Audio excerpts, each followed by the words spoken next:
Mis hermanos, los invito a pasar ahora a la palabra del Señor, compartir este breve mensaje previo a la celebración de nuestra Santa Cena como primer domingo del mes de febrero. Abran por favor sus Biblias en el Evangelio según San Mateo, capítulo 9, versos 35 al 37.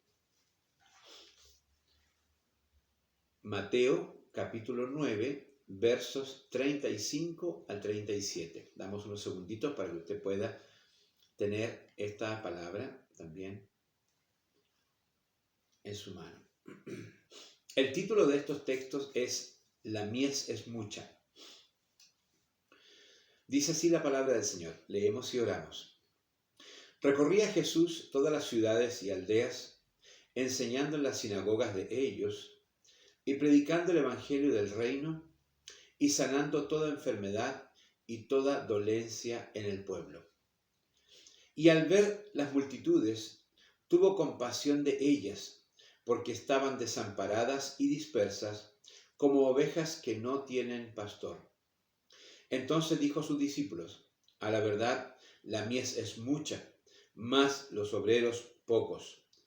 Rogad pues al Señor de la mies que os envíe obreros a su mies. Oramos, mis hermanos, por esta palabra. Señor, te damos gracias por la lectura de la palabra de Dios en esta mañana, con motivo de nuestro culto dominical y hoy especialmente con motivo de la Santa Cena. Queremos pedirte, oh Dios, que nuestros corazones estén atentos a ti, a tu palabra, a lo que tú tengas que decir a nosotros. Señor, te queremos dar gracias por ella. Bendecimos tu nombre esta mañana y te pedimos tu bendición sobre lo que hemos de aprender, porque siempre será para nosotros algo bueno para nuestras almas y para nuestros corazones. Te agradecemos, oh Dios, por este tiempo especial. Te pedimos, Señor, para que prepares nuestro corazón para celebrar Santa Cena en este culto de hoy. Te lo agradecemos todo en el dulce nombre de Jesús. Amén y amén. Yo he puesto como título a este texto o a esta palabra: tuvo compasión de ellos. Y quisiera hoy día, mis hermanos, hablar de la compasión de Cristo. ¿Cómo debemos nosotros ser compasivos los unos con los otros y con otras personas que aún no conocen el Evangelio? Hemos leído tres textos de la palabra del Señor, versos 35, 36 y 37 del capítulo 9 del Evangelio según San Mateo, y cada uno de ellos nos propone un tema muy distinto, muy complementario y muy profundo a la vez. El primer tema, que está en el verso 35, nos deja claramente de que el Señor Jesucristo no estaba quieto. Eso es un hecho ineludible, es un hecho irrefutable, porque la palabra del Señor nos muestra en toda la historia humana de Jesús de que Él siempre estuvo en movimiento y el principal foco de Él eran las personas. Por lo tanto, la Biblia aquí nos refuerza este término diciendo que Él recorría, Jesús, las ciudades y las aldeas. Es decir, Él se movía hacia donde estaban las personas. Y en cada una de ellas enseñaba en las sinagogas, porque Él tenía acceso a las sinagogas para poder enseñar la palabra del Señor y presentarse Él mismo como el Mesías, y también predicando el Evangelio, sanando toda enfermedad y toda dolencia en el pueblo. Lo primero que tenemos que aprender, mis hermanos, respecto de la compasión, es que nuestras vidas, para ser compasivas, deben estar involucradas con la vida de las otras personas. No conocemos el problema de los otros mientras no hablamos con ellos. No conocemos el problema que puede estar viviendo una familia o un hermano o una hermana determinadamente cuando nosotros no tenemos ningún involucramiento con ellos. Hoy día el mundo se mueve en la comodidad, en la individualidad de cada persona, y la propuesta es que no te compliques con nada, de que vivas tu propia vida y que en esta vida que tú vivas seas tremendamente feliz y no tengas que ver con el resto. El Evangelio nos da una propuesta totalmente distinta y contraria. El Evangelio nos propone hoy día, a partir del mismo Señor Jesucristo, que la compasión parte por el involucramiento con las otras personas. Cuando uno se involucra con las otras personas, se hace cargo de alguna manera de sus problemas. Es decir, si tú no quieres saber nada de nadie, no te involucres con nadie. Y vivirás, entre comillas, una vida pasiva, una vida tranquila, una vida sin sobresaltos. Pero te puedo asegurar que lejos está la voluntad de Dios de que la vida de los creyentes sea así. Él quiere que nos involucremos. Involucrarse significa no que uno se entremeta en la vida de las otras personas, sino que uno sepa qué pasa en la vida de la otra persona para que uno entienda la situación en que ellos están. Si el Señor Jesucristo recorrió las ciudades, las aldeas, en la sinagoga, por las calles y en las casas, y en todo momento, en lugares públicos, en lugares cerrados, Él estaba siempre hablando del Padre, siempre enseñando el Evangelio, es porque Él tenía un amor profundo por las almas y ese es un ejemplo para nosotros como cristianos. Debemos tener compasión por las almas para entender lo que Dios quiere hacer con nuestras vidas. La primera parte de este texto, mis hermanos, nos lleva claramente a que para conocer la necesidad de los otros, debemos saber qué pasa con la vida de los otros. No digo que eres responsable de conocer todas las vidas de la iglesia y todas las situaciones de la iglesia, pero sí digo que debemos hacer un esfuerzo individual por estar involucrados con alguien más, incluso más allá de nuestra propia familia. Porque puede ser que en el círculo familiar estemos todos bien, estemos todos sanitos, estemos todos con trabajo, contentos, sin COVID, y en realidad eso es un motivo para darle gracias al Señor. Pero hoy día, mis hermanos, el pueblo de Dios está llamado a involucrarse en la vida de otras personas porque sin duda la vida de otras personas no tienen la misma bendición que tu vida, no tienen el mismo parecer que tu vida y necesitan de nuestro apoyo, así como ellos necesitaron en esa oportunidad la presencia y la ayuda del Señor Jesucristo. Si queremos tener esta compasión que Jesús tuvo por ellos, primero debemos partir por involucrarnos con la vida de las otras personas. Es muy importante, mis hermanos, muy importante saber qué pasa con el otro. El Espíritu Santo habla al corazón en las experiencias que uno tiene con Dios. ¿Qué quiero decir con esto? Lo he dicho muchas veces también respecto de los ministerios en la iglesia. Si alguien no sabe cuál es su ministerio en la iglesia, ¿qué es lo que Dios quiere que haga? Yo te invito a que te involucres en los ministerios de la iglesia para que el Espíritu Santo te habla y te haga sentir la comodidad, la conformidad y la respuesta de Dios en un determinado ministerio que la iglesia realiza. Incluso puedes proponer uno que no existe. Todo tiene que ver con dónde te lleva el Señor y dónde Dios te hace sentir cómodo y útil para la obra del Señor. Pero esto no ocurre en el lecho de tu cama, esto no ocurre en la comodidad de tu vida, esto no ocurre en tus vacaciones, esto no ocurre en tu tiempo de placer. Esto ocurre cuando tú te empiezas a involucrar con personas, involucrar con necesidades, involucrar con ser parte de la respuesta a esas necesidades, vas descubriendo cómo Dios te va hablando de una o de otra manera y te hace sentir un llamamiento especial. No lo vas a sentir de la nada. No lo vas a sentir, vuelvo a decir, en la comodidad de tu cama, en la comodidad de tu living o frente a tu televisor. Lo vas a sentir en la medida que tú te desafíes a experimentar, conocer otras realidades y darte cuenta que otras personas viven situaciones muy complejas, muy difíciles, muy dolorosas, que requieren de tu ayuda, requieren de tu oración, requieren de tu ministración en la vida de ellos. Quiero brevemente compartir el caso de un hermano muy querido africano.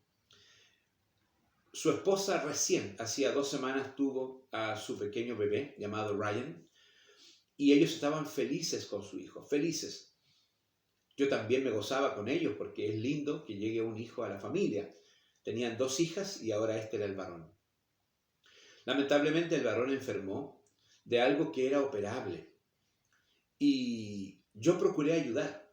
Yo le envié una ayuda para que él pudiera operar a su pequeño. Lamentablemente necesitaba un poco más y él dijo, yo voy a buscar un trabajo, voy a hacer cualquier trabajo necesario para tener el dinero para la operación. Los médicos no le aceptaron que tuviera una parte, aunque era una buena parte. No, dijeron todo o nada. Si no tienes todo, no podemos operar. Lamentablemente él luchó por varios días y no pudo obtener ese trabajo, no pudo obtener ese delta de dinero y su hijo no pudo ser operado. Ayer en la tarde, en un mensaje que él me envía, triste y doloroso, me dice, no pude obtener el dinero, mi hijo no pudo ser ayudado y él ya no está con nosotros. Yo entiendo en sus palabras de que el hijo ha partido a la presencia del Señor.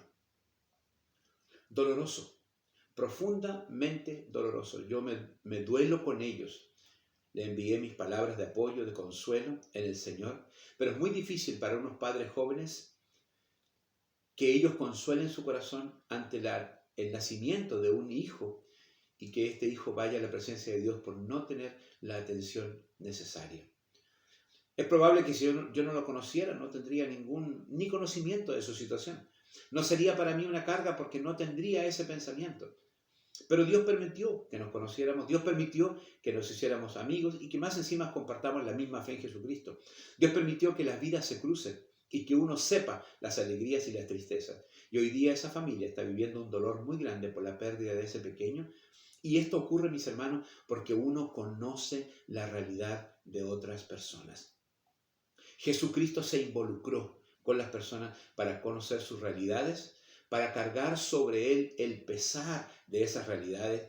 Y pasamos de esta manera al segundo tema que hay en este texto bíblico. En el verso 37 dice la palabra, y al ver las multitudes, tuvo compasión de ellas. La compasión que tuvo el Señor Jesucristo respecto de las multitudes tiene que ver con la necesidad que la multitud tenía de Dios.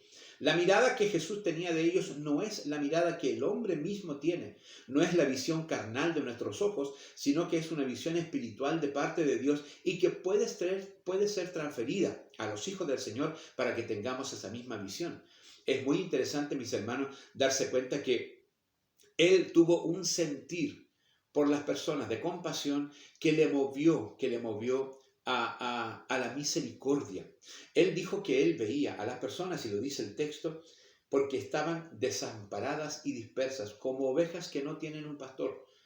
Esto veía Cristo en las personas.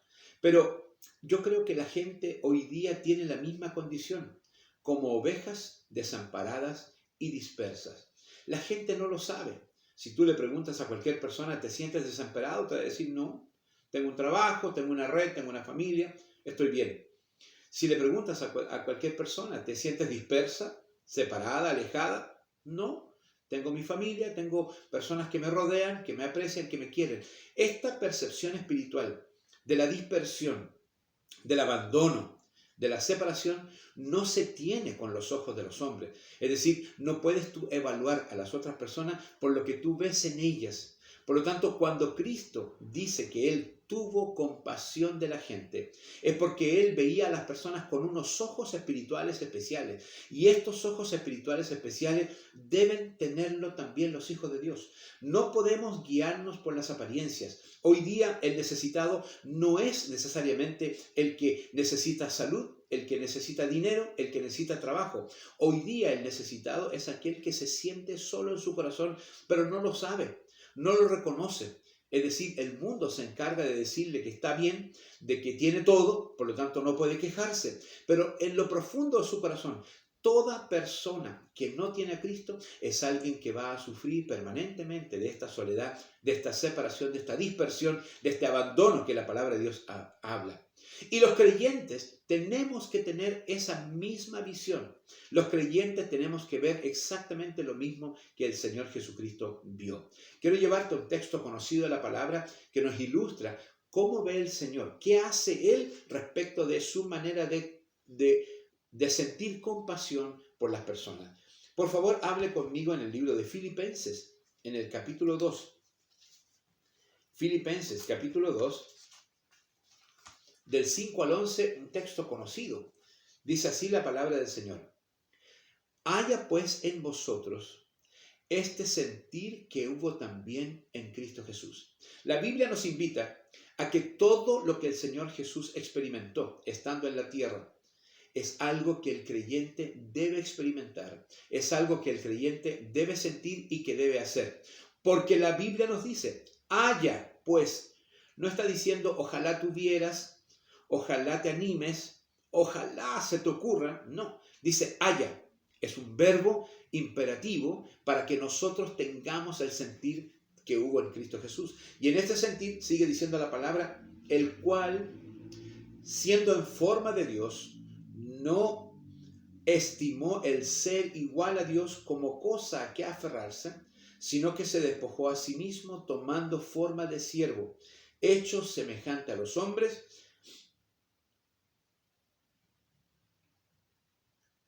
y estando en la condición de hombre, se humilló a sí mismo, haciéndose obediente hasta la muerte y muerte de cruz. Por lo cual también Dios también le exaltó hasta lo sumo y le dio un nombre que es sobre todo nombre, para que en el nombre de Jesús se doble toda rodilla de los que están en los cielos y en la tierra y debajo de la tierra, y toda lengua confiese que Jesucristo es el Señor, para gloria de Dios Padre. Texto conocido. Pero aquí en este texto conocido, mis hermanos, hay varias cosas que debemos considerar. La primera de ellos es tener el sentir de Cristo Jesús. Esto es un mandato para mí y para ti. Debemos tener el sentir que hubo en Cristo Jesús. Por lo tanto, si la Biblia dice que Él tuvo compasión de la gente y que Él los veía desamparados y dispersos, como ovejas que no tienen un pastor, es el sentimiento que la iglesia tiene que tener respecto del mundo que hoy se pierde. Este sentir es la base del Evangelio. Hablamos del Evangelio, hablamos de que somos una iglesia evangélica y que debemos predicar para la salvación de las almas y posteriormente para la santificación de las almas. Sin embargo, si nosotros no tenemos este sentir, no habrá avance en el Evangelio, porque no clamaremos, no lloraremos, no derramaremos nuestra vida delante de Dios para la salvación de los que se pierdan, porque nuestra propia comodidad nos tendrá cautivos a nuestra realidad, a nuestra conformidad, a nuestro placer, de modo que no sentiremos la necesidad ni el clamor de pedir a Dios para la salvación de las otras personas. La palabra del Señor dice, primero ten este sentir lo que Cristo sintió. El segundo dice que Él no se aferró a su propio beneficio. Él no escatimó ser igual a Dios como cosa que aferrarse, dice la palabra del Señor. Nosotros, como seres compasivos, como creyentes, como hijos de Dios, debemos dejar el lugar de la comodidad. Debemos dejar ese lugar cómodo, grato y tibio que nos rodea. Porque en ese lugar cómodo, grato y tibio, el único que se beneficia es uno. Uno está contento, uno alaba al Señor por la salud, por el trabajo, por el dinero, por el alimento, por la casa, por todo. Es una comodidad. Yo no quiero romper esa comodidad. No me quiero salir de este círculo porque estoy bien aquí. La Biblia te llama a romper ese círculo. La Biblia te llama a salir de tu círculo, de tu comodidad, de tu confort, para ir a las realidades de las otras personas. Y te vas a encontrar con sorpresas increíbles. Te vas a dar cuenta que las personas tienen profundas necesidades en sus corazones, en sus vidas materiales, en sus vidas espirituales, en sus vidas sentimentales, en sus vidas de salud. Todas necesidades profundas que a lo mejor tú no estás experimentando y piensas que los demás no la tienen porque tú vives en esa burbuja, en esa comodidad. Lo segundo que nos dice este texto es que Jesús no se aferró a ser igual a Dios. Él se despojó a sí mismo. Es decir, nosotros como creyentes debemos tener la capacidad de despojarnos para poder ir y ponernos en el lugar del otro y poder ayudar definitivamente al otro. Cuando la palabra dice que Él se despojó, Él bajó a nuestra tierra y se humanizó, se hizo un hombre. Él no tenía esa necesidad. Él no debía por qué hacerlo. Pero su principio de amor, su principio de misericordia, su principio de compasión hizo que Dios dejara la comodidad del cielo para venir a sufrir, a nacer y a estar entre nosotros, a conocer la realidad misma de los hombres.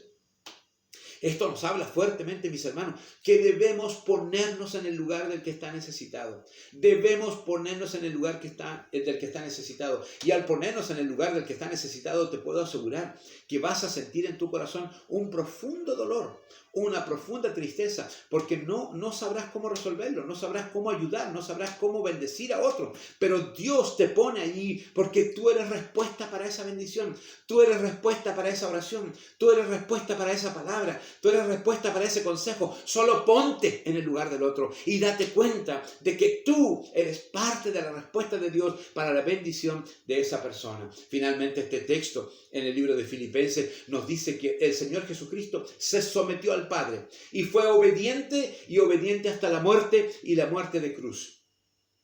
Las realidades de las personas nos van a asustar, sin ninguna duda. Si tú vas a una realidad totalmente distinta a la tuya, si tú llegas a conocer una realidad distinta a la tuya, te va a asustar y te va a decir, ¿qué hago yo aquí? ¿Por qué estoy involucrado en esto? ¿Por qué no me preocupo de mí, de lo mío, de los míos y no me meto con el resto? Si tú haces eso, vivirás en tu comodidad, vivirás en tu confort, pero no entenderás lo que Dios quiere que tú hagas. Y la palabra del Señor nos dice, si nosotros somos obedientes, inclusive que esta obediencia signifique la muerte, porque el Señor Jesús fue obediente hasta la muerte y la muerte de cruz. Nosotros también estamos llamados a obedecer al Señor en el sentir que tiene Cristo Jesús. El Espíritu Santo aprovecha toda oportunidad, aprovecha todo escenario y toda circunstancia. Siempre le está hablando al corazón del creyente. No hay momento en que Dios no te hable, aún en las situaciones más difíciles, porque quiere que aprendamos, porque quiere que conozcamos su sentir y porque quiere que seamos obedientes a atender esa necesidad, a orar, a acompañar, a aconsejar, a leer una palabra, a apoyar, a ayudar. No sé. La realidad puede ser diferente, pero Dios nos mueve a que seamos compasivos con aquel que necesita delante del Señor. Ven conmigo a Marcos 8:35, por favor. Si alguien está preocupado que hacer estas cosas te va a hacer perder tu tiempo, tu norte y tus objetivos, mira lo que dice esta palabra. Marcos 8:35 dice, porque todo el que quiera salvar su vida, la perderá. Y todo aquel que pierda su vida por causa de mí y del Evangelio, la salvará. Creo que esta palabra no necesito explicarla. La voy a leer de nuevo. Porque todo aquel que quiera salvar su vida, o sea, protegerse, cuidarse, esconderse y estar bien, solamente él, dice la palabra aquí, la perderá. Y todo aquel que pierda su vida por causa de mí y del Evangelio, la salvará. Nos está invitando el Señor en que nuestras vidas deben ser con un involucramiento de tal manera que podamos ayudar a las otras personas, así como el Señor Jesús las ayudó y se puso en su lugar. Y el último texto, que es el 37, vuelvo a Mateo 9. Invita a Dios a los obreros, dice la palabra. Entonces dijo a sus discípulos, a la verdad la mies es mucha, mas los obreros pocos. Rogad pues al Señor de la mies que envíe obreros a su mies. La invitación de Dios, después de mostrarnos cómo actúa Cristo, cómo Él no se queda quieto, Él está en todo lugar, en todo momento y en todas circunstancias. Pero tenemos que entender que cuando Él estaba en la tierra, en Judea, Él se movía en el ámbito de su nación, en el ámbito de su gente, de sus pueblos, de sus ciudades, de las sinagogas, de las plazas, de los campos, del mar. Él recorría todo porque quería conocer y él con el conocer sentía compasión. Hoy día tenemos limitación por esto del coronavirus, de visitarnos, de vernos, de tocarnos, pero sí, mis hermanos, podemos hacer un contacto de tal manera de conocer realidades que nos pueden ayudar a orar, a pensar, a ayudar, a bendecir a otras personas. Pero para esto se necesitan obreros. La palabra del Señor le dijo el Señor Jesús, pedid al Señor de la mies que envíe obreros a su mies. Dios te está invitando en esta hora para que tú te sumes al cuerpo de obreros de la iglesia. No estamos en el templo, espero que algún día de este año 2021 volvamos al templo. Pero no esperes volver para tomar una tarea. Hoy día tú puedes pedir al Señor, dame un trabajo en la obra del Señor. En plena pandemia, en pleno confinamiento, en pleno encierro en las casas, dame un trabajo para tu obra. Yo te puedo asegurar que la fidelidad de Dios que el amor de Dios, la compasión de Dios te dará ese trabajo que tú lo estás pidiendo. No te darás cuenta ni cómo ni cuándo estarás en contacto con la realidad de alguna persona que conocerás, que te impactará, pero serás obediente y te mantendrás fiel al Señor. Y te puedo asegurar que el conocer, el tener compasión y clamar a Dios por ayuda bendecirá la vida de esa persona de tal manera que el ministerio de la iglesia hoy día se irá propagando más y más a pesar de la situación. Se propagará porque el amor de Dios se ha derramado para que las personas sean bendecidas alrededor de nosotros. La necesidad que la gente tiene movió la compasión del Señor Jesucristo. Y no solo lo que dice aquí la Escritura, sino que hoy día Él sigue siendo un Dios compasivo. Hoy día Él sigue siendo un Dios de amor. Hoy día Él sigue siendo un Dios de gracia, un Dios de misericordia. Pero los pies de Cristo somos nosotros. Las manos de Cristo somos nosotros. La voz de Cristo somos nosotros. Nosotros como embajadores, como hijos de Dios, somos aquellos que llevamos y portamos su amor a través de una vida práctica, santa y obediente delante del Señor. Yo te invito en este día especial, día de Santa Cena, que tú decidas ser un obrero para el Señor y le pidas a Él, pero pídeselo. Señor, hazme un obrero.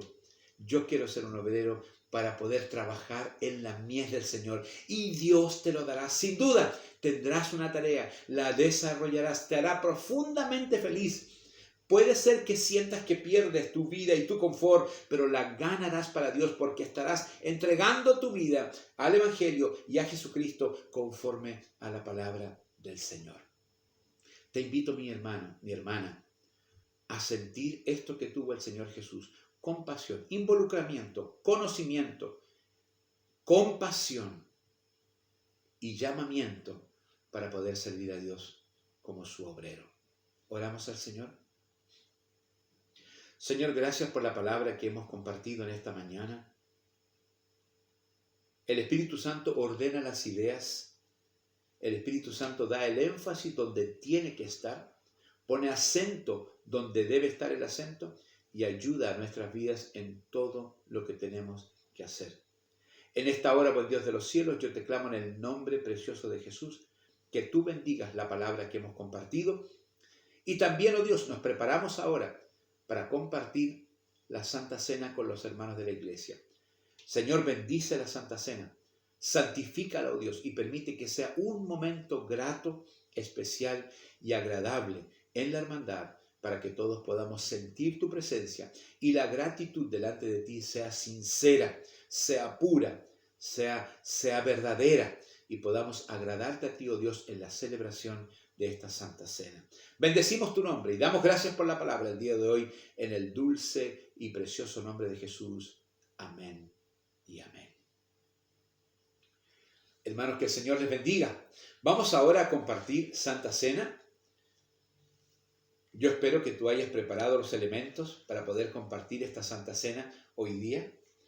Yo también tengo acá pancito y jugo que van a representar los elementos del cuerpo y la sangre de Cristo en la Santa Cena. Yo espero que tú estés ahí preparado. Hemos orado por esta Santa Cena. El tiempo de la Santa Cena es un tiempo muy especial porque es un sacramento. El sacramento es un mandamiento santo. Dios nos manda, así como nos decía la Biblia, haya pues en vosotros el mismo sentir que hubo en Cristo Jesús. Así también el Señor Jesús mandó a sus discípulos, celebren esta Santa Cena, celebren este pan y este vino cada vez que ustedes puedan, porque estarán celebrando mi muerte, mi resurrección y proclamarán mi segunda venida. Hay personas que, y con respeto lo digo, se complican y no quieren ser faltos delante de Dios y se restan de compartir la Santa Cena.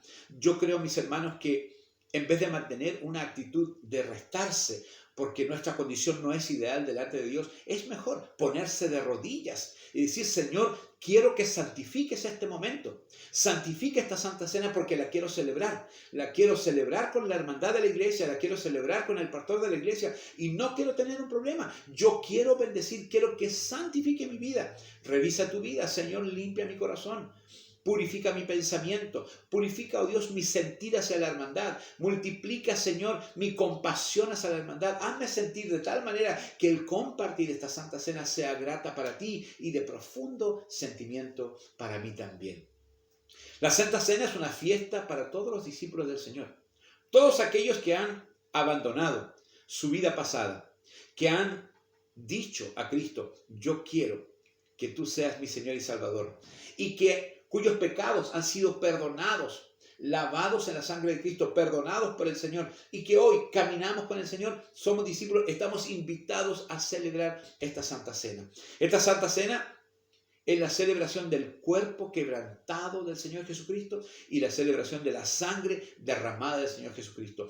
Todo lo que Él hizo, y lo acabamos de leer en Filipenses, que Él fue obediente hasta la muerte y muerte de cruz, dice la palabra del Señor. Esto quiere decir claramente, mis hermanos, que todo lo que el Señor Jesucristo hizo, todo lo que Dios ha hecho desde Adán hasta el día de hoy, y lo hará hasta el día en que entremos a esa ciudad santa, todo es para alcanzar la vida del hombre. Dios quiere ser amigo del hombre. No entiendo por qué el hombre no entiende esto. No entiendo por qué el hombre rechaza esto. No entiendo por qué el hombre se mantiene al margen de esto. Nada más precioso, nada más bendecido que ser amigo de Dios. Y no viene de un corazón altruista y de una persona que diga yo quiero. No, esto viene de Dios. La palabra dice que no es que nosotros hayamos amado a Dios primero, sino que Él nos amó a nosotros primero. Y Él se entregó por nosotros en propiciación por nuestros pecados, dice la Biblia. Entonces, hermano, todo está dado. Todo lo que Él ha hecho es para que seamos salvos, para que seamos santos y vivamos una vida grata delante del Señor. Vamos a tomar un trocito de pan en tu mano, un trocito de pan en tu mano. La misma noche en que el Señor Jesucristo fue entregado, Él tomó el pan, lo partió, dio gracias a Dios Padre por este pan y lo compartió con sus discípulos y les dijo, esto es mi cuerpo que es dado por ustedes. Hagan esto en memoria de mí. El pan representa el cuerpo de Cristo. El pan representa todo lo que el Señor sufrió, toda la pasión que Él sufrió. Todo, su vida entera. El hombre justo y perfecto, el hombre santo, el único hombre santo. Cristo Jesús entregó su vida a padecimientos terribles y su cuerpo fue roto, quebrantado. Él lo dio, no se lo quitaron, Él lo dio, pero fue quebrantado por nosotros para la liberación de nuestras almas, para la salvación de nuestras vidas. El cuerpo de nuestro Señor Jesucristo, representado en este trozo de pan, que fue dado por nosotros, nos preserve irreprensibles para la vida eterna. Tomemos y comamos de este pan en memoria de que Cristo murió por nosotros y seamos agradecidos. Puedes comer ahora de este pan.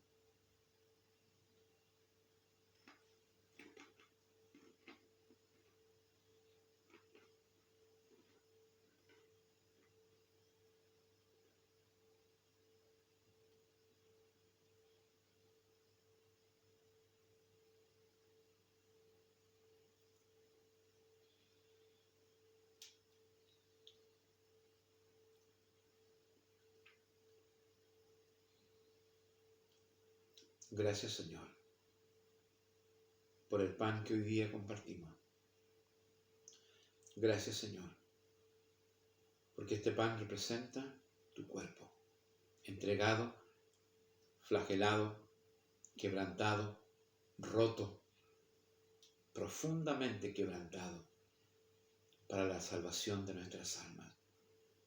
Si no fuera por tu entrega, toda la humanidad se perdería irremediablemente. Pero a raíz de tu amor, de tu misericordia, te entregaste, oh Dios, y tu cuerpo fue quebrantado hasta la muerte para nuestra salvación. Recibimos este pan con gratitud, con humildad, diciéndote gracias, Señor, por tu cuerpo. Amén. Asimismo, después de haber cenado, Él tomó la copa. Nosotros tomamos un vasito de jugo. Pero este jugo representa el vino. Y el vino representa la sangre de Cristo. Después que el Señor hubo cenado, tomó la copa, dio gracias y la compartió a sus discípulos, diciendo: esta copa es el nuevo pacto de mi sangre, en mi sangre, que es derramada por ustedes. Hagan esto todas las veces que la beban en memoria de mí. Este jugo que representa el vino, este vino que representa la sangre, representa el nuevo pacto que Jesús hizo con nosotros en el derramamiento de su sangre. ¿Recuerdan el libro de Efesios? Cuando estudiamos Efesios, Él dijo: ya no hay ni judíos ni gentiles, solamente un nuevo hombre a partir de este pacto nuevo que es en el derramamiento de la sangre de Cristo en la cruz del Calvario. La sangre de nuestro Señor Jesucristo, que fue derramada por nosotros, nos preserve irreprensibles para la vida eterna. Bebamos de esta copa en memoria de que la sangre de Cristo fue derramada por nosotros y seamos así agradecidos. Puedes beber, mi hermano.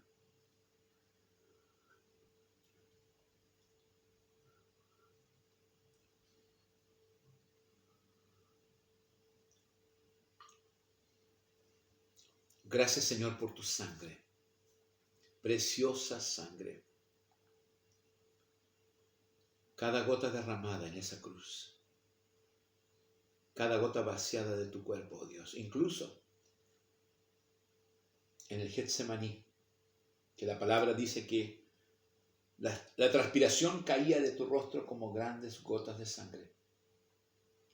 La sangre de Cristo, la sangre de Cristo, la sangre de Cristo. Te adoramos en esta mañana, Señor, y te agradecemos por tu sangre, porque a través de ella somos limpios, somos salvos, somos perdonados, somos limpiados para ser esta novia santa y perfecta delante de ti para las bodas del Cordero. Bendecimos tu nombre, Señor, en esta mañana y te agradecemos por la celebración de la Santa Cena en el dulce nombre de Jesús. Amén. Canta conmigo. Gracias quiero darte por lo grande de tu amor. Gracias quiero darte, amoroso y buen Jesús. Tanto tiempo busqué, pero al fin te encontré. No quiero más nada, solo conocerte más. Tanto tiempo busqué, pero al fin te encontré. No quiero más nada, solo conocerte más. Solo conocerte más. Solo conocerte más. Mis hermanos, que Dios les bendiga. Un abrazo para ustedes. Que tengan hermosa semana en la presencia de Cristo. Amén.